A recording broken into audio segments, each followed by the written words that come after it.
Welcome to my channel, guys, and in this video I'll be installing the FX8320 in my computer case.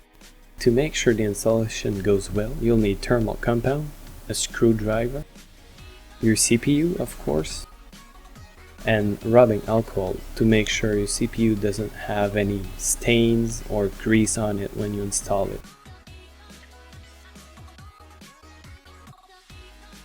You also need some little screwdrivers to take some small parts out of your computer case.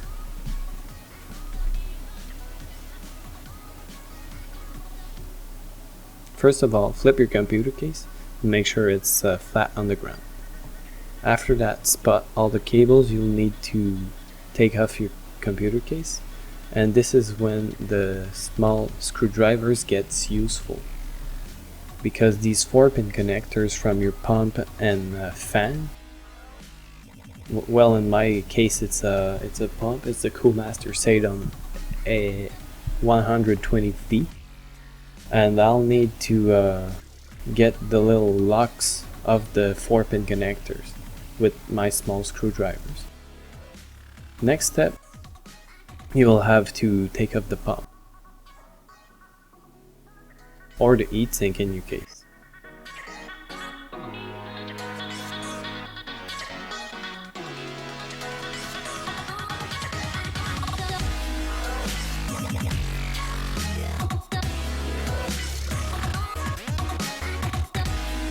Make sure you have a safe spot to put your screws you just took off your heatsink or pump, and put it aside in a place you won't lose them.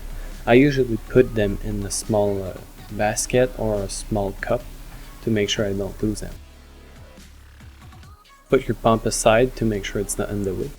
And after that, you're gonna take some towel and you're gonna take off most of the thermal paste or thermal compound on there.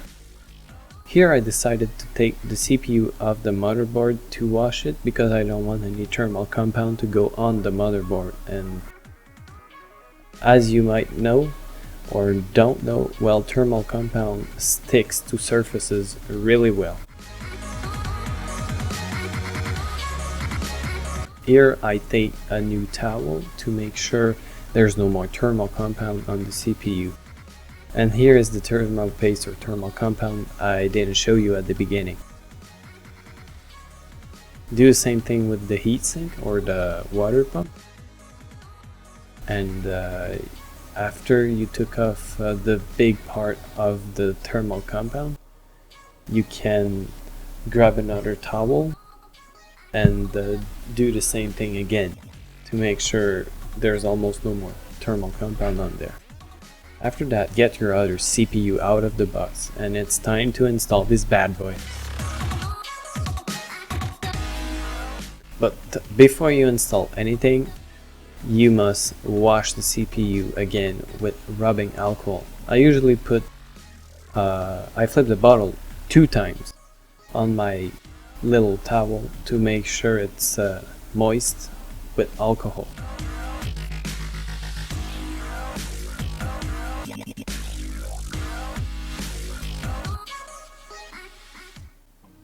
I won't soothe your pain. I won't ease your strain. I seek you out, flay you alive. One more word and you won't survive. Then, when your pump is done, do the same thing with the CPU. As you can see here, the rubbing alcohol does a pretty great job. See your eyes through you anyhow. I seek you out, flay you alive. One more word and you won't survive.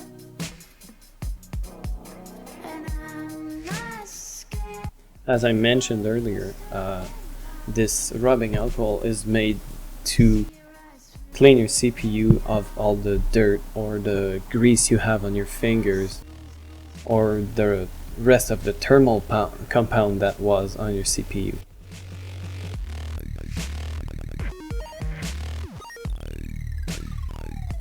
Since the CPU was bought used, I had to clean some part that I didn't want to clean actually, because it's the pins in the back of your CPU are really fragile. As I tried to show here, I tried to spot the little indicated corner that will go on the socket in the indicated triangle that is clearly showed on your socket. So you need to match the two corners, and you drop the CPU. You don't need to force it to go in.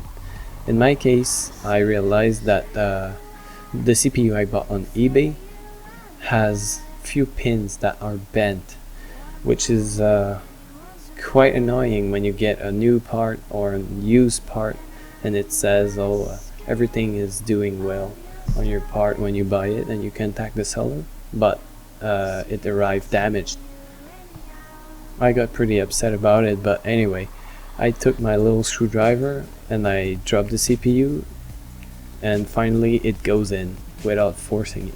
You lock your socket, make sure your CPU is nice and washed with rubbing alcohol, and after that you take your thermal compound out, get the first part or the first spray of thermal compound in a Kleenex to make sure you don't have the bad part of the dried thermal paste.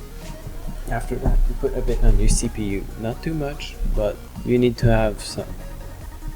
Make sure it's all in the middle, because if you do another shape with this thermal paste, you can have some bubbles in the middle of your CPU, and this bubble of air will actually make your CPU hotter, because the thermal compound conducts the temperature and the heat on your heatsink, or my my water block actually.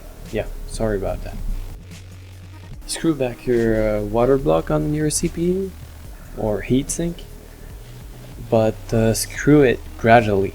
After that, you just have to connect your two 4-pins connectors, or 1-pin connector if you have a heatsink, and it's ready to go. Make sure your water block is fixed and your heatsink is fixed and it doesn't move. Make sure everything is well connected, and there you go. Thanks for watching, guys. I hope you enjoyed the video and it helps. If it didn't, make sure you leave a comment, and if it did, leave a like, and I'll see you in the next video. Bye.